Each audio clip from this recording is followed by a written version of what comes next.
Elisha, earlier in 2 Kings, Elisha has caused an axe head to swim. The school of the prophets is being built, and these men are out felling trees.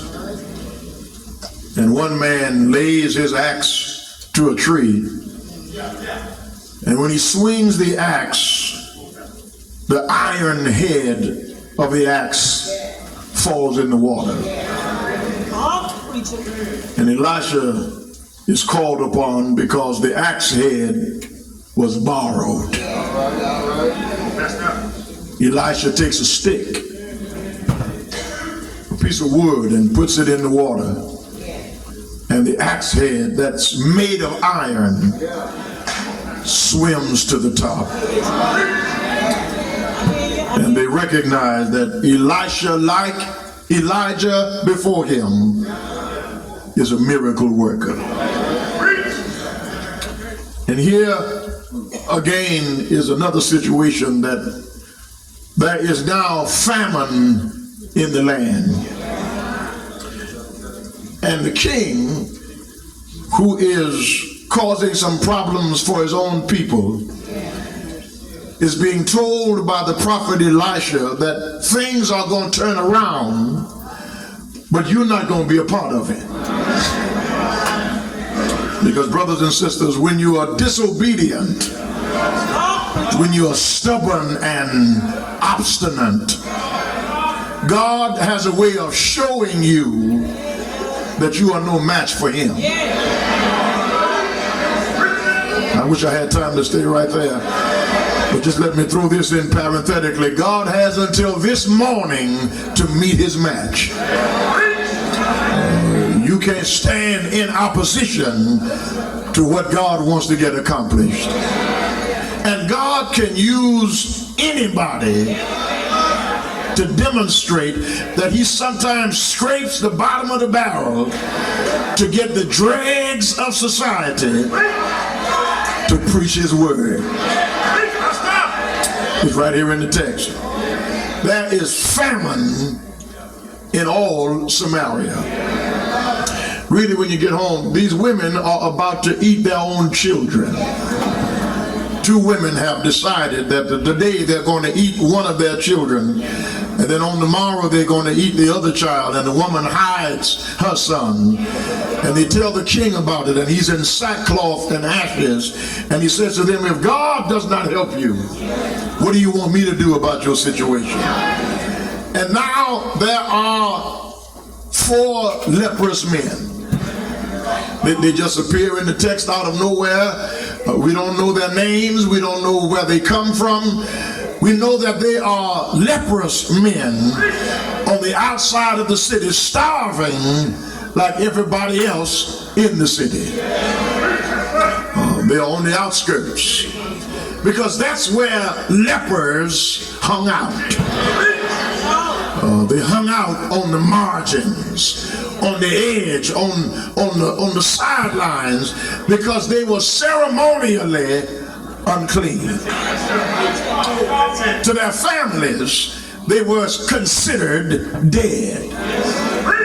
Their families had already had funerals for them because they could never come back into proper society. They were unclean. They were dead, and for all intents and purposes, forgotten. And here they are on the outskirts of the city of Samaria, and they are deciding among themselves, death is upon us. So there might be a chance if we go in the camp. Why sit here and die? If we go in the camp, they're going to kill us. If we sit out here, we're going to die. So let's just take our chances and throw ourselves on the mercy of the Syrians. If they kill us, we will go die anyway. So let's Let's just go see what the end's going to be. They are what I want to call in the waiting room near medicine. And so they decide to take a chance. Let's not be foolish enough to die in the waiting room if medicine is in the next room. Let's not be silly enough to die at the church when mercy is available.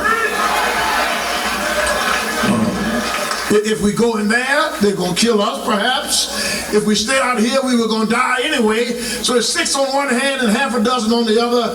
We'll never know until we go in and try. And brothers and sisters, I hazard the hunch that many of us who are believers give up on God's grace too soon. Grace could be around the next corner. Grace and miracles can be the next 24 hours, but you walk away from God because he hasn't answered you yet. I wish I had somebody to help me. Because God delays does not mean God denies. There are times when God wants to test your faith to see if you have strength enough to go one more step further. All it may take is one more try, one more prayer, one more shout, one more hands upraised, one more week, one more month, one more year, one more opportunity to watch God work in your life, and you stop short of God's blessings because you give up on grace too soon.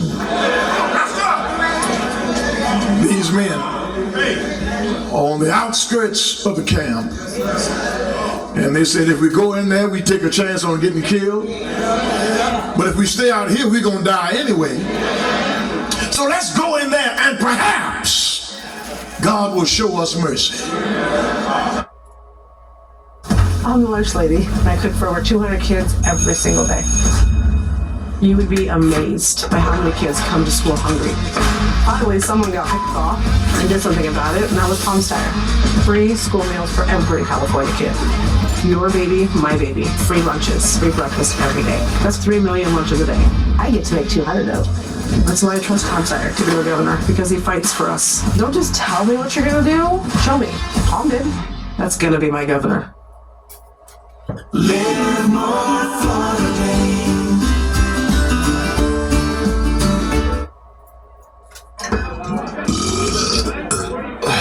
I love a good beer, specifically yours. In fact, me and my closest 200,000 drinking buddies can smell it from a mile off. Except now there's this Orkin Pro telling us it's last. That's good stuff happening for me that I'm not even looking for. Augustine